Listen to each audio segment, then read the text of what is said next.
This is also very important and any new aspirant should know. तो बच्चों, अगर तुम यूपीएससी शुरू कर रहे हो, यूपीएससी प्रिपरेशन बिगिन कर रहे हो, या फिर यूपीएससी की प्रिपरेशन कर रहे हो, भी बिगिन नहीं कर रहे हो, तो दूसरा तीसरा चौथा अटेम्प्ट है। One thing which is sadly not intuitively very available and इतनी ज्यादा हमें एडवाइसेस में भी बेसिकली वो नहीं पता चलती है। The first principle of your preparation shall be that you shall never read anything which you can't revise. It's a very very simple rule. इसको कहीं पर दीवार पे लगा के रखो कि if you can't revise it, don't study it. समझ लो, छोटी सी बात है, सिंपल सी। मतलब कि अगर कोई मैगजीन उठाई है आपने, कहने का मतलब कि जैसे कि आप कोई वेबसाइट से कुछ पढ़ रहे हो, विकिपीडिया से कुछ पढ़ रहे हो, तो उस पर ये प्रिंसिपल अप्लाई करो कि there is not a possibility that you can revise the Wikipedia page. There is not a possibility कि आप ये वाली वेबसाइट को रिवाइज कर लोगे कभी। तो यानी कि जो चीज रिवाइजेबल नहीं है, उस चीज को बेसिकली पढ़ना नहीं है। इसमें एक छोटा सा एक्सेप्शन लगता है। छोटा सा एक्सेप्शन ये है न्यूज़पेपर का। Now newspaper can not be revised. Okay, newspaper can not be revised का मतलब ये है कि अगर आपने कोई न्यूज़पेपर मई में पढ़ा था, तो अब उसको अगले साल जब आपका प्रीलिम्स होगा, तो वो मई का न्यूज़पेपर उठा के दोबारा से उसको रीड करना पॉसिबल नहीं होता। सिर्फ और सिर्फ इस एक्सेप्शन के अलावा anything and everything whatever you want to study shall always include something which can be revised. वरना बेसिकली उस चीज को कभी भी पढ़ना नहीं चाहिए आपके सामने। सिंपल बात है। सिर्फ वो पीडीएफ जो कि आपको पता है कि मैं इसको रिवाइज करूंगा, वो पढ़ा जा सकता है। वही किताब जो कि आपको पता है कि ये रिवाइज की जाएगी बाद में, इसके नोट्स वही रिवाइज किए जाएंगे। Else don't read that. Now इसका जो सबसे पहले, इस प्रिंसिपल का जो सबसे पहले मैनिफेस्टेशन है, एक तो ये है कि जो ये वेबसाइट्स पीआईबी, विकिपीडिया से जो स्टडी करते हैं ना, मोर और लेस वो वेस्ट होते हैं। कभी कभी कुछ चीजों को समझने के लिए, मॉनसून पढ़ रहे हो, आपको थोड़ा सा और अंडरस्टैंड करना है, you might actually take the help of the internet. But जो पुराने आपके जो सीनियर्स हैं, 3-4 साल से काम कर रहे हैं, 3-4 साल से पढ़ाई कर रहे हैं, इवन दो 3-4 साल के एक्सपीरियंस के बाद भी वो इस बात को जज नहीं कर पाते हैं कि प्रेस इंफॉर्मेशन ब्यूरो की वेबसाइट से कितने भी बार आपने उससे वहां से कुछ भी पढ़ लिया, वो कभी भी आपके एग्जामिनेशन में हेल्पफुल नहीं हुआ। Think about it. Anybody who has ever attempted UPSC prelims और यूपीएससी एग्जाम और एनी अदर कॉम्पिटिटिव एग्जाम्स, और जो भी ये पीआईबी जैसी वेबसाइट्स का कोई या फिर कोई और गवर्नमेंट वेबसाइट से डॉक्यूमेंट कलेक्ट करता है, think about it. Whatever you have ever read has never been helpful to you in your exam, अगर वो वेबसाइट से पढ़ा हुआ था, अगर उसके नोट्स नहीं बनाए थे और बेसिकली वो दोबारा से रिवाइज नहीं किया गया था। सो एक सिंपल छोटा सा प्रिंसिपल। दूसरा, जितने भी जो ये डेली करंट अफेयर्स के और जो न्यूज़पेपर्स के वीडियोस होते हैं, दे आर जनरली ओवरकिल, मोर और less of not much use.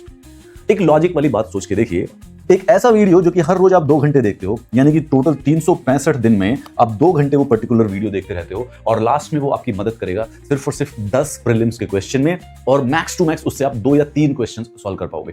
That is something जो कि लॉजिकल नहीं बनता है। बट मोर इंपॉर्टेंटली एक बार फिर से सोच के देखिए, अगर आपको करंट अफेयर्स प्रिपेयर करने हैं, तो या तो आप एक इमीडिएटली करंट अफेयर का जो कोर्स है, जो कि आपको कंटिन्यूअसली लगातार 2 से 3 महीने में पूरे साल का करंट अफेयर करा दे, वो ज्यादा बेनिफिशियल रहेगा, या फिर खुद की न्यूज़पेपर रीडिंग और एक मंथली मैगजीन को रिवाइज करना ज्यादा न्यूज़पेपर रहेगा। पर जो डेली पर डे के हिसाब से जो न्यूज़पेपर पढ़ा जाता है, उसकी रेलिवेंस आपके लिए तब हो सकती है जब आपको कुछ भी नहीं आता था, पर उसका लॉन्ग टर्म बेनिफिट नहीं है। Now the thing is that कि आपके स्टूडेंट्स की मेरे पास बहुत रिक्वेस्ट है कि सर डेली हिंदू पढ़ाओ, डेली हिंदू पढ़ाओ, डेली हिंदू पढ़ाओ, and we might start it just because a lot of students get anxious कि सर रोज हिंदू पढ़ना है, कैसे पढ़े नहीं समझ में आ रहा है। But beyond that, generally speaking, principle ये है कि अगर रिवाइज नहीं कर सकते ना, तो फिर उस चीज को बेसिकली पढ़ना नहीं होता है। एक सिंपल सा लॉ बना के चलो अपनी जिंदगी में, अपनी प्रिपरेशन में, चीजें वही पढ़ी जानी चाहिए जिसको बेसिकली रिवाइज किया जाएगा। You would only be winning when you would be reading something second time, third time, fourth time, fifth time. जब भी आप किसी चीज को, कितनी भी वाइड इंफॉर्मेशन कैप्चर करते रहो दिमाग में, पूरे साल अलग अलग किताबें, अलग अलग इंफॉर्मेशन पढ़ते रहो, एग्जाम के समय में कोई काम नहीं आने वाली है। एक किताब को 10 बार पढ़ डालो, पूरा का पूरा उस सेक्शन का, उस सब्जेक्ट के सारे क्वेश्चंस ऑलमोस्ट सॉल्व हो जाएंगे। The first principle of this exam is standard sources is always greater than multiple sources. This is such a common, often repeated advice. Every single teacher of yours will always tell you this. Every single topper will always tell you this. No doubt about it. And most of the seniors will always tell. But surprisingly, nobody ever learns it within the first 2 or 3 years of their life. It's a very, very straightforward exam. Pick any one source, pick any one book of one subject, and then keep on doing it again and again. हम वैसे सबके सब 20-21-22 साल के graduate हो जाते हैं, but हम कमाल की बात है, एक छोटी सी एक इंटरेस्टिंग बात को रीजन नहीं कर पा रहे हैं। क्या? कि हर पॉलिटी की बुक सेम होती है, हर हिस्ट्री की बुक सेम होती है, हर कोचिंग इंस्टीट्यूट के करंट अफेयर सेम होते हैं। Every book is same. मतलब there is no way that की पियर्सन की, मैकग्रॉ-हिल की, बाजीराम की, विजन की, अगर पॉलिटी की बुक हम लेते हैं तो वो अलग होगी। It is going to be the same, it has to be the same, it can not be the difference, because they are not writing it, it's literally the content has already been decided for that book. तो वो सारी same है, सिर्फ और सिर्फ presentation अलग है। Now we keep on thinking that there is some secret better book which is available somewhere, जो कि यूपीएससी यूज करके एग्जाम बना रहा है, जो कि नहीं है, बिकॉज वो होती तो आपको पता चल जाता 15 साल के अंदर, बट नहीं है। दिस फियर कि मैं जो बुक पढ़ रहा हूं उससे क्वेश्चन नहीं आता, किसी और से क्वेश्चन आता है, sadly this reasoning is so close, you have to just understand कि every single history book is the same, there can not be a difference in history book. Worst case scenario में कुछ fact इसमें दिए हो सकते हैं, कुछ fact इसमें दिए हो सकते हैं, बट वो कभी भी आपके एग्जाम के लिए डेट्रीमेंटल नहीं होते हैं। अगर मॉडर्न हिस्ट्री की एनसीईआरटी पढ़ के चले गए हो तो, और कोई बच्चा तमिलनाडु की एनसीईआरटी पढ़ के चला गया है, इन दोनों की प्रिपरेशन में जीरो डिफरेंस आएगा, और इन दोनों की प्रिपरेशन, इन दोनों की अलग अलग बुक्स होने से कभी भी फाइनल रिजल्ट पे कभी भी फर्क नहीं पड़ता है। बट सिर्फ और सिर्फ फर्क उस वाले बच्चे को पड़ता है जो कि पहले मॉडर्न हिस्ट्री एनसीईआरटी से कर रहा था, फिर डर के मारे वो तमिलनाडु वाली एनसीईआरटी से करने लग गया, फिर डर के मारे वो बेसिकली पूनम दलाल से करने लगे, फिर डर के मारे वो स्पेक्ट्रम से करने लगे। Now this is a student जिसने मॉडर्न हिस्ट्री पढ़ी 4 बार है, लेकिन 4 किताबों से पढ़ी है, तो इसको रिजल्ट आएगा 4 क्वेश्चन का 0। नाउ द सेम पर्सन, अगर अलग अलग 4 बच्चे इन अलग अलग किताबों को करेंगे, all of them will be able to clear this exam, लेकिन सिर्फ और सिर्फ एक किताब को 4 बार पढ़ना। द पॉइंट इज दिस कि this is the first principle of UPSC preparation, you know it but this needs to be repeated. ये वाला जो है, ये स्पेसिफिकली हम भूल जाते हैं कभी कभी कि उस चीज, दिस इज समथिंग जो कि लोग नहीं बताते हैं, और मुझे नहीं लगता कि यूट्यूब पे बहुत ज्यादा बच्चे इसको एडवाइस भी कर रहे हैं। But remember it, if you can not revise it, don't read it, it's as simple as that. एक माइनर एक्सेप्शन है, क्योंकि न्यूज़पेपर पढ़ना है और वो हमें पता है कि वो रिवाइज नहीं किया जा सकता, बट उसको बेसिकली पढ़ना होता है। दूसरा, एक सोर्स एक सब्जेक्ट का होना चाहिए, एंड मैं आपको पर्सनल गारंटी देता हूं, and this applies to every single competitive exam that you are going ever give. Nobody is clearing this exam only because कि उन्होंने वो पर्टिकुलर सीक्रेट बुक यूज की थी। Only those people are clearing this exam जिनके पास जो भी book थी उसको वो 10 बार पढ़ के चले गए थे। That is the only differentiating factors between the books and none whatsoever। कोई भी नहीं है।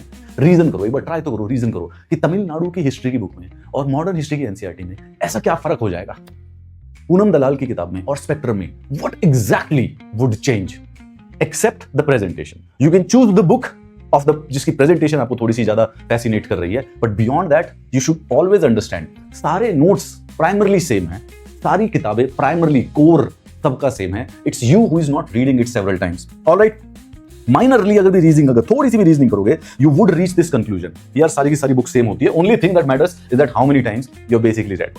Well, the third first principle of the UPSC preparation is that previous years question. And I will, मैं थोड़ा सा रूड हो जाता हूं, यूपीएससी थीम्स और ट्रैप्स और फॉर्मेट्स को रिपीट करती है, ये कॉमन नॉलेज है। अगर इस मोमेंट पे हाइपोथेटिकली बोल रहा हूं, you do not know the prelims and the mains previous years questions of last 5 years, तो तुम प्रिपरेशन के डिल्यूजन में हो अपने साथ। Do you have a mirror in front of you right now? Look at the mirror. Okay, you are looking at the mirror. 6 महीने से अगर ऊपर से प्रिपरेशन कर रहे हो, try telling me previous years questions of mains and prelims. अगर 1 या 2 याद आते हैं तो दैट इज समथिंग एल्स, वो कुछ नहीं, वो तो सबको याद है। If you are unable to do it, you are in a delusion, you are making fool of yourself and your parents and you are wasting the money also. And forget about parents की life almost खत्म हो चुकी है, you are making a fool of yourself. अगर PYQs नहीं आते हैं तो, एंड सेकंड, इसी चीज का एक और सबसेक्शन दे रहा हूं, same principle is the syllabus. If you can not recite the whole syllabus by heart, then you are kidding yourself. Let's be honest here, let's be very much honest here. You want to become an Indian administrative service officer, an Indian police service officer, revenue service officer, district को तुम चलाना चाहते हो, और तुम्हें वो जो mains का सिलेबस है वो याद नहीं है, वो सिलेबस जिसके बेसिस पे तुमको पेपर देना है, तो अगर वो तुमको याद नहीं है, तो my dear student, you are absolutely in delusion of your UPSC preparation. I'll be very honest with you.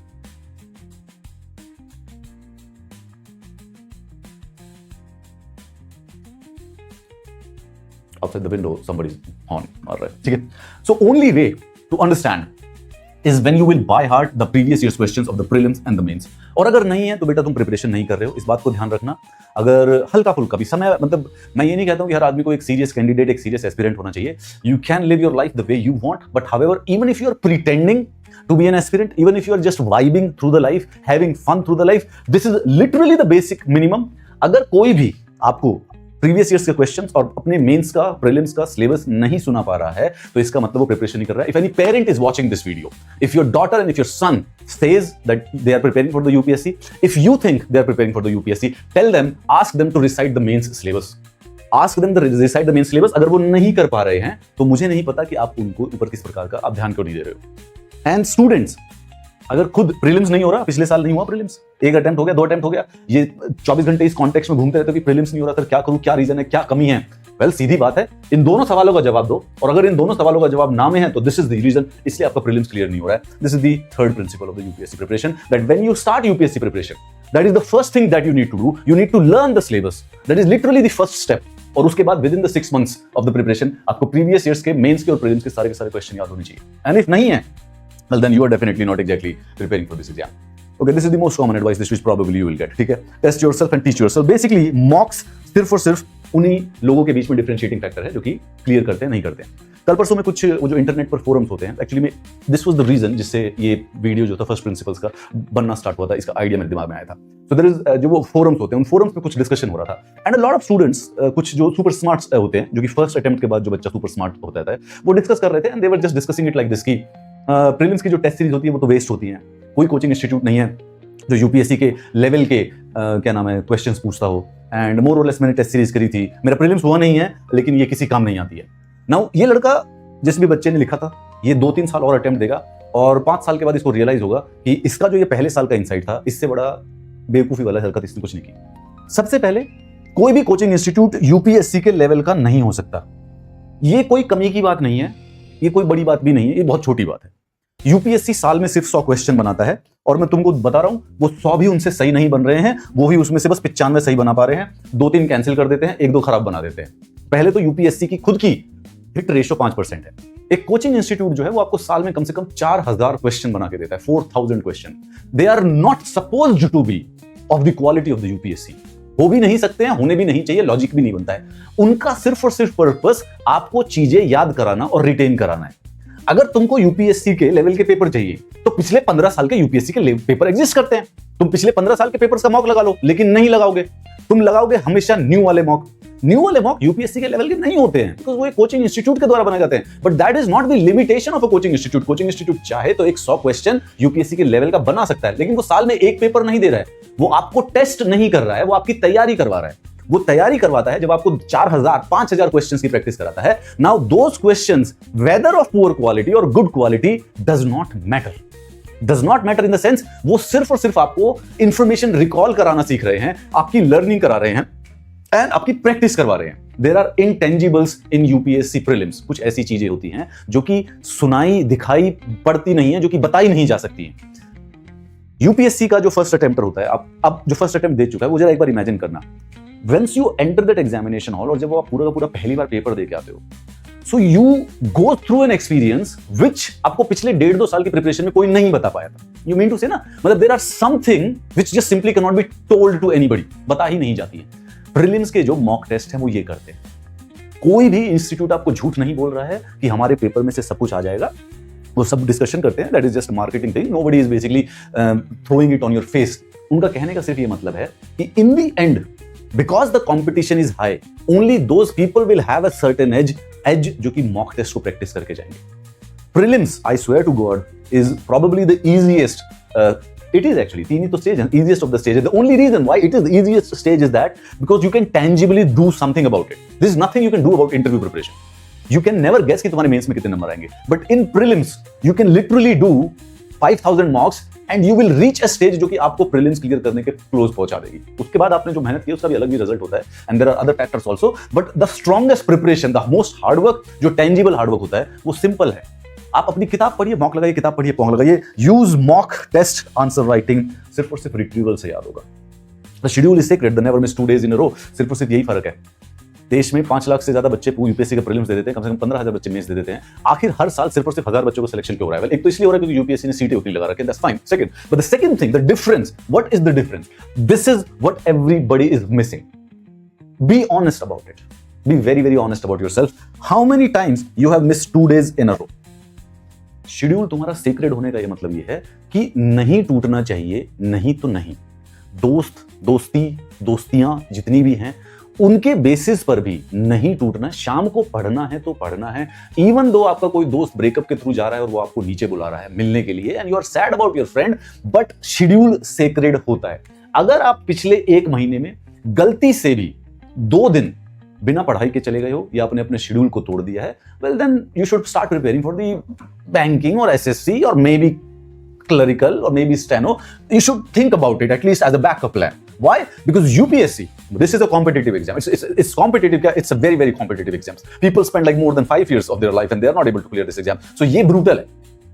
You'll not be able to clear it. The only way, और ऐसा नहीं है कि हार्ड वर्क करके भी क्लियर होता है, but इसको करने का तरीका एक ही है, right? Till the time you are here, you put all of you into it. And उसका सिंपल सा तरीका है, पहले ही बता देता हूं, it has never been about IQ or intelligence. UPSC preparation has always been about the sweat. आप जिंदगी में कभी ना कभी कुछ ऐसे आईएएस और आईपीएस मिलेंगे जो आप कहोगे कि यार ये कितने ढोर लोग हैं, दिस इज नॉट इम्प्रेसिव, ये लोग आईएएस बन गया, ये आदमी, इसके अंदर तो अकल नहीं है। You will always meet people who are less impressive than you but at higher position than you. The only difference between them is not आपकी आईक्यू, आपकी इंटेलिजेंस उन लोगों से हाई होगी, you would be smarter than them, but there would be one difference, to them their schedule was sacred. वो कभी भी लगातार एक रो में 2 दिन मिस नहीं किए थे, and that is the differentiating factor of this exam. This is the first principal. Whenever you start preparing for this exam, remember this for the next 400 days, once you are starting for the next 400 days, और अगर अभी भी 2 या 3 attempt हो चुके हैं और अगला अटेम्प्ट देना चाहते हो तो remember this 400 days, this is what it takes to clear this exam, but every single 400 days continuously, not 400 days over the time period of a 5 year।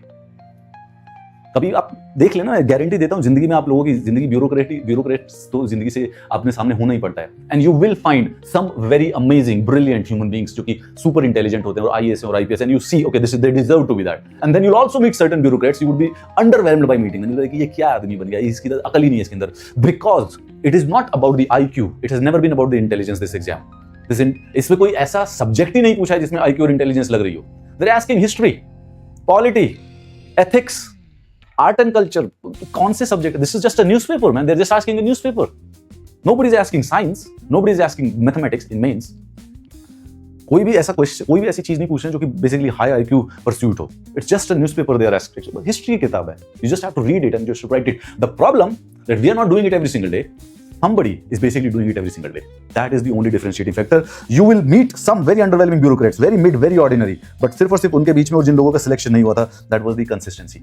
So remember this, the first principle, one of the first principles of your UPSC preparation is that you have to give 400 days of continuity in your preparation. If you're able to do that, अगर आपने गलती से, मैं आपको आज challenge देता हूं, ठीक है, मैंने पेपर क्लियर नहीं किया, ठीक है, इसीलिए मुझे पता है कि क्या मैंने उस दिन क्या गलती की थी जब नहीं किया था। अगर आपने लगातार 400 दिन तक हर रोज 6 से 8 घंटे इस एग्जाम को दे दिए, you would be at in top 1% of India, one way और the other, I guarantee you this. या तो कलेक्टर बन के निकलोगे, और अगर उसके बावजूद भी कुछ गड़बड़ होगी तो आपको नहीं सर गारंटी दो, गारंटी तो मेरे पास नहीं है। अगर 400 दिन तक लगातार कंटिन्यूअस 400 डेज तक 6 से 8 घंटे आपने इस एग्जाम को दे दिए, ईदर कलेक्टर बन के निकलोगे और either you will end up reaching to the top 1% of India. Both of those things are basically going to benefit you in one way और the other. Notes is equal to memory. अगर आपने नहीं लिखा है तो basically आप भूल जाओगे, ये उसी से एसोसिएटेड है that if you can't read it then you basically, if you can't revise it then you should not read it. आप करंट अफेयर को छोड़ के अगर आप चीजों के नोट्स नहीं बना रहे हो, well then obviously you are not going to remember it any which way. आपका दिमाग और आपकी जो एजुकेशन है वो इस प्रकार से हुई है कि आपका जो दिमाग है वो लर्निंग तब करता है जब आपका जो हाथ है वो नोटबुक के ऊपर चलता है। इसका एक सिंपल सा रूल बता देता हूं, ये बात ध्यान रखना, नोट मेकिंग का जो छोटा सा रूल होता है, सिंपल सा। पहले फर्स्ट रीडिंग में कभी नोट्स मत बनाना। सेकंड, नोट्स जब बनाओ तो जो कंटेंट पढ़ रहे हो उसका सिर्फ 5% होना चाहिए। The biggest problem with the people who are making notes is that कि वो कॉलेज में किसी लड़की को या किसी लड़के के नोट्स देख लेते हैं। कॉलेज में कोई फर्क नहीं पड़ता, नोट्स बड़े हो या छोटे, उससे कोई फर्क नहीं पड़ता। तो वो जब नोट्स बनाना स्टार्ट करते हैं लक्ष्मीकांत की, तो 600 किताब लक्ष्मीकांत, 600 पेजेस लक्ष्मीकांत में है, उसी को बेसिकली 300 पेजेस में बदल देते हैं। जो देख रहे हो वही लिखे जा रहे हो, जो देख रहे हो वही लिखे जा रहे हो। तो honestly speaking, you should never start making notes while you are reading the book for the first time. To be honest, the correct answer is कि सेकंड रीडिंग में भी नोट्स नहीं बनने चाहिए, बट इतनी पेशेंस मुझे नहीं लगा था कि आप लोग फॉलो कर पाएंगे, तो इसलिए कैटेगोरिकल होकर सिर्फ फर्स्ट रीडिंग लिखा है। टेक्निकली जो नोट्स है वो थर्ड रीडिंग में बनने स्टार्ट होने चाहिए। Third, it is the third reading जिसमें आपके नोट्स बनने स्टार्ट होने चाहिए। उससे पहले I would say just don't do it, and when you make the notes, the simple principal is that only right 5% of the content in the notes.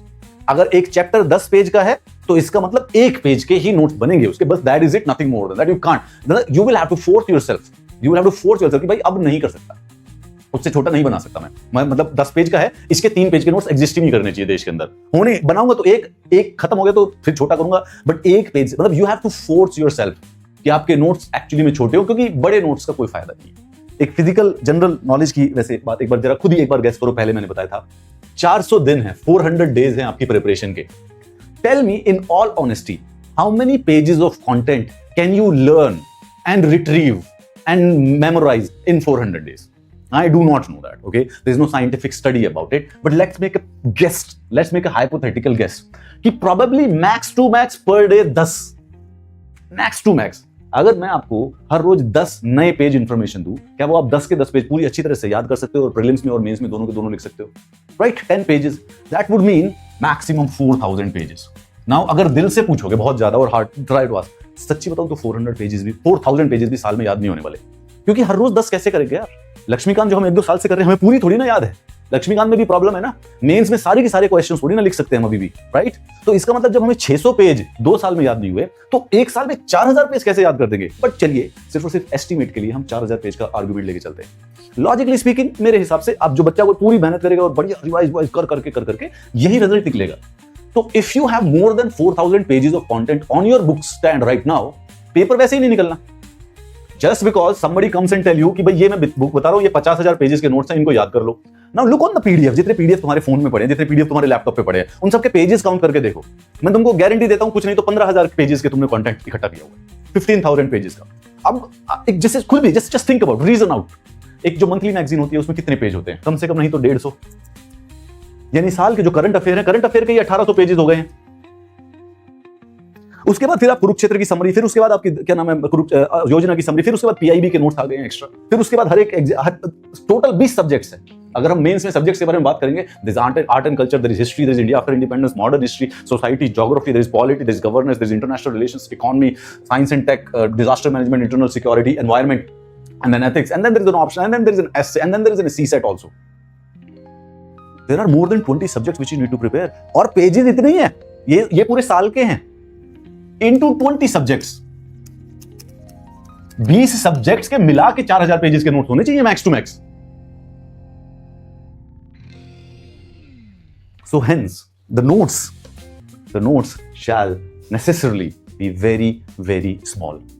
Laxmikant के 50 page के notes exist करते हैं तो पढ़ाई कर रहे हो, अगर उसके ही 300-400 पेज के बना रखे हैं तो फिर कोई फायदा नहीं, बिकॉज रिवाइज ही नहीं कर पाओगे। And as I told you, anything which can not be revised shall not actually be studied. And this my dear friend is the last one, and I need to focus very much carefully on this. ध्यान से सुनना मेरी important वाली बात। एक second. The only thing which is constantly defeating you is basically distraction. If you're watching this video, I'm sorry to say that you are wasting your time. None of the things which I told you are new to you. You have already heard it. अगले 2 साल तक आप YouTube पे जितने भी नए toppers की strategy, जितने भी टीचर्स की स्ट्रैटेजी वीडियोस देखोगे, they're going to tell you almost the same version of the same things. There is nothing new that exists. यही बातें सुन के आप बार बार अपने मन को ये कन्विंस करने की कोशिश कर रहे हो कि maybe I'll get that something spark, one idea which nobody is able to tell me, but एक बार मुझे पता चल जाएगा and then I'm going to do it. No. Till the time you are on social media or on your phone or on your screen, you'll immediately get farther away from that target of your UPSC. YouTube 100% time waste. I assure you that your YouTube is not your friend. Anything that you do on YouTube is an absolute utter wastage of the time, including this goddamn video, whether you believe it or not.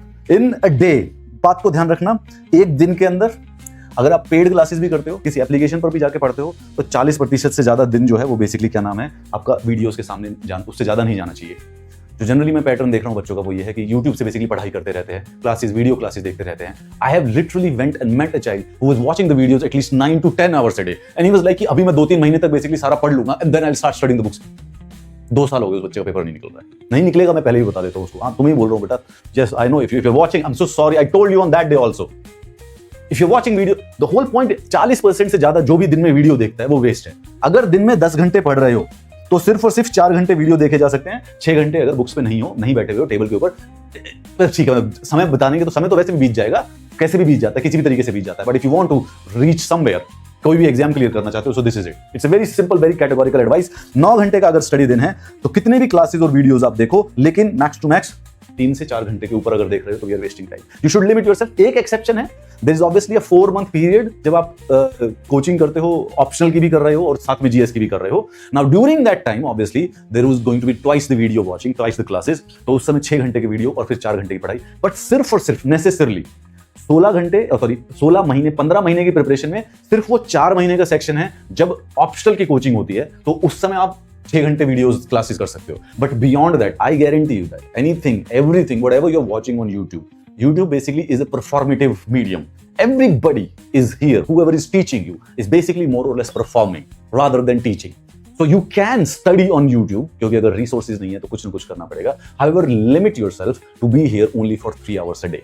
And अगर आपने कहीं पे paid classes join की हुई हैं, stop coming on the YouTube because you will never ever get any relevant video here. अगर classes कहीं से कर ही रहे हो, all the time जितने भी तुमने टेलीग्राम के PDF और टेलीग्राम से जितने भी वीडियो, मैं लिख के देता हूं तुमको, और अपने सर्कल में कम से कम 5000 लोगों को ढूंढ लेना जिन्होंने भी टेलीग्राम से सारी की सारी क्लासेस वीडियोस डाउनलोड कर ली हैं। विजन के वीडियोस टेलीग्राम पे अवेलेबल है, सबके अवेलेबल है, सबके, ऑल ऑफ देम के। एक भी बच्चे ने एसएससी तक का पेपर क्लियर नहीं किया जिसने भी फ्री में वीडियो ले ली है। You are collecting those videos, you are collecting those PDFs, it's not going to help you, it has never helped anybody in the world, because if it would have been that easy everybody would have done it. That's not how it works. So the point is that कि सीधी बात है यार, 3 घंटे की classes 6 घंटे का 1/2 का ratio है। अगर 3 घंटे क्लास की हैं तो उसका रिजल्ट तब आएगा जब 6 घंटे टेबल पे बैठ के हार्ड कॉपी वाली पेन पेपर वाली किताब पढ़ोगे। पेन पेपर का एग्जाम है, the exam is pen paper, if you are not doing it result नहीं आता। कंप्यूटर पे पेपर होता तो तुम कंप्यूटर पे जिंदगी बिताओ, अगर कंप्यूटर पे पेपर नहीं है तो पेन पेपर है तो पेन पेपर पे जिंदगी बिताओ। That my dear friend was something. Optional classes के समय में ऑब्वियसली थोड़ा सा आप समय कर सकते हो। So if you are watching this video, this is basically a red flag because you're wasting your time. Be honest with yourself. How many strategy and motivation videos you have seen, and now how many do you remember, and how many have helped you? Okay, this is very strong. Who wrote it? Okay, well, first of all, please let me ask you a question. Please answer it to me. How many strategy and motivation videos have you watched till date in last 1, 2, 3 years? There are many, I know. How many toppers video? Many, right? All the सबके videos देखें, right? How many have ever helped you in your life? Net zero. Every single person who is trying to motivate you is an idiot of the highest sort. Even if it seems he is being. All I'm saying is that get off the YouTube, get off the Telegram, get off the social media, go on the books.